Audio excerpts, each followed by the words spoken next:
Hey everyone, Dinosaur here, and today we're talking about Shining Sarcophagus.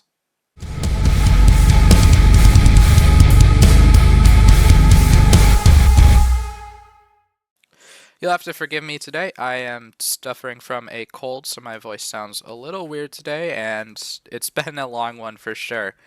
But let's get started. And first released in April 2024 with Legacy of Destruction, we have these cards that are based on the strategies that Yugi used when he dueled without Yami. Notably in the battle with Yami Bakura and the ceremonial battle with Atem. And later in Battles of Legend Terminal Revenge, we would receive some more support. In Infinite Forbidden, we would get a little bit more. And we're getting some more soon to be released with Alliance Insight. So each monster's artwork in these cards are distinguished for having like gold accents in the body and also in their backgrounds. So let's take a look at what Shining Sarc has to offer. Starting off with our main build around, Shining Sarcophagus, a representation of Gold Sarcophagus. This card cannot be destroyed by monster effects, and once per turn, you can add any card that mentions it from your deck to your hand. If your opponent summons a monster from the graveyard, you can discard a spell card to send it back, notably making use of the card Ebon Sun so that we can get that spell card back too. Gadget Trio, the deck's main search card, this is of course a reference to the original gadget monsters that Yugi used, red, yellow, and green. This card, on normal or special summon, searches you Shining Sarcophagus, or a spell or trap that mentions it. Also, if it's destroyed by battle or card effect, you can set a Stronghold the Hidden Fortress from your deck, which in a pinch can be used as a monster that mentions Shining Sarcophagus. Stronghold the Hidden Fortress, a callback to Stronghold the Moving Fortress, is a trap that can summon itself as an Earth Machine monster with 0 attack and 2000 defense. It's also a level 4.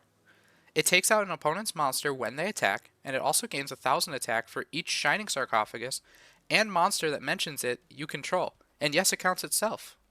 Gandora G, the Dragon of Destruction, is the archetype's boss monster, and is also a not-so-subtle nod to the original Gandora the Dragon of Destruction. If you control Shining Sarcophagus, you get to special summon him from your hand. On the field, you can pay half of your life points to destroy as many other cards on the field as possible, and banish them. Then special summon a monster from your deck that mentions Shining Sarcophagus.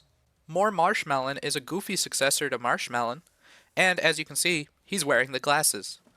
If you control Shining Sarcophagus, it can't be destroyed by battle, and your opponent can only target it with attacks.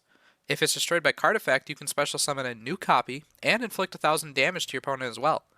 You also get to special summon this on your opponent's turn as a quick effect to stop and trick them into taking some damage, or to stop their battle phase.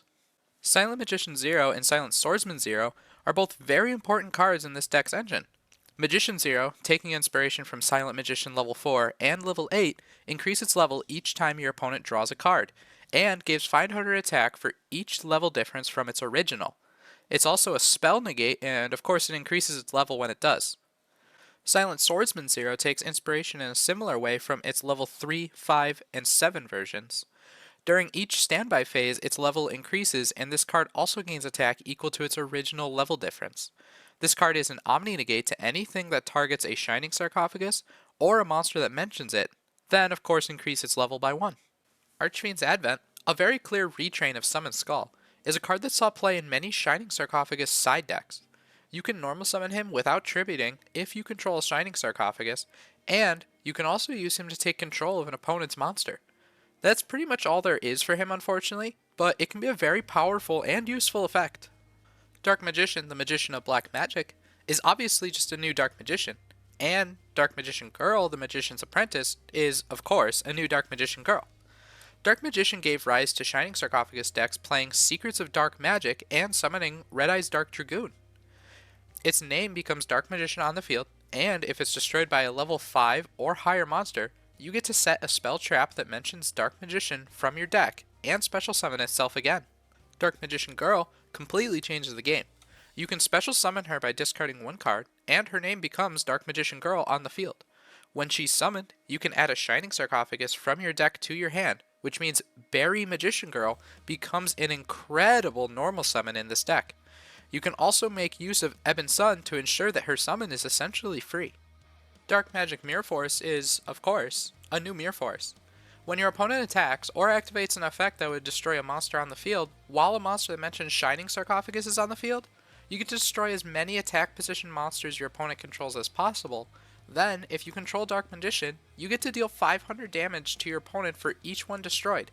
It also protects all of your monsters that mention Shining Sarcophagus until the end of the turn. Turn Silence and Future Silence are our two quick play spell cards. Turn Silence is a reference to not only turn jump, but also Silent Sword Slash. This card is primarily used for its monster negate, but can also be useful for its battle phase ending effect. Future Silence also references two cards, being Card of Sanctity and Silent Burning. This card is a search effect for any monster that mentions Shining Sarcophagus, but if activated during the battle phase while you controlled a Shining Sarc and a monster that mentions it, each player draws until they have 6 cards in their hand. Ties That Bind is a powerhouse spell card. Its name is a reference to the manga chapter numbered 340, The Ties That Bind, and to a card that Yugi used, Ties of the Brethren. This card, if you control Shining Sarcophagus and a monster that mentions it, allows you to special summon up to 2 level 4 or lower monsters from your deck that mention Shining Sarcophagus. Though this card does lock you out of the extra deck, so usually you just want your Silent Magician and Swordsman from this to set up some negates.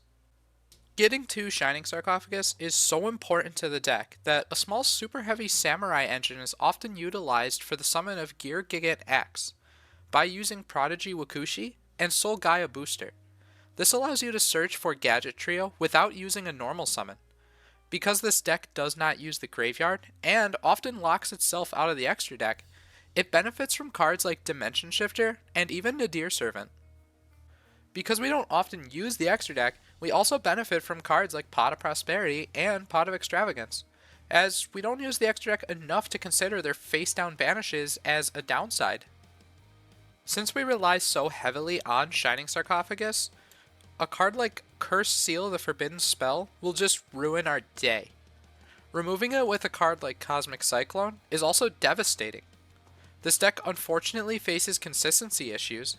Gadget Trio, the main way to search for Shining Sarcophagus, is very vulnerable to hand traps like Ash Blossom and Joyous Springs and Infinite Impermanence. On the other hand, Berry Magician Girl is a bit more evasive, dodging both Effect Veiler and Imperm, but you lose a little bit of combo as you still need to find a way to special summon Gadget Trio. Gandora G's board wipe effect is strong, but it is an ignition effect. Any monster negate can stop it, and so can Ash Blossom since it special summons from the deck as well. With the downsides of the deck out of the way, let's check out our extra deck.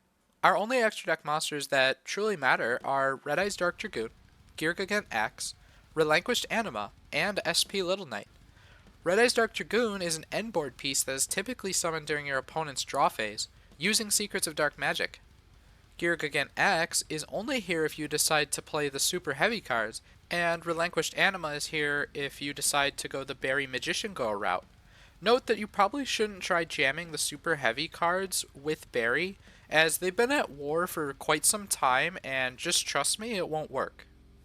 Now, of course, the real reason is that you can't normal summon twice, and you don't get to normal summon Gadget Trio and then still utilize Berry.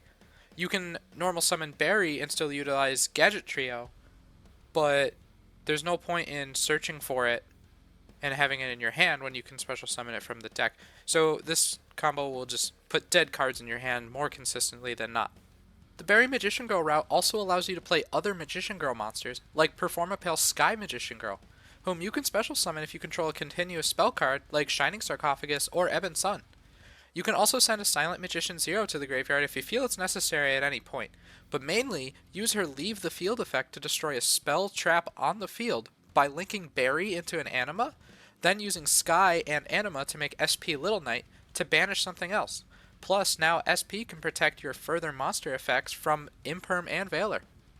All in all, Shining Sarc is awesome, and it was a pretty serious contender for the meta, although the Millennium cards that got printed in Infinite Forbidden kinda came in and took that chair where Shining Sarcophagus was looking to sit in the meta.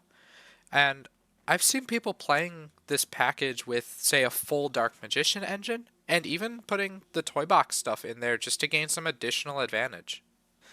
With the new cards that were released and a new card coming in Alliance Insight, do we think Shining Sarcophagus is going to start seeing more play in the meta? Does Barry Magician Girl sort of fix this deck now that we have another way to search out Shining Sarcophagus from our deck that doesn't rely on the normal summon of Gadget Trio?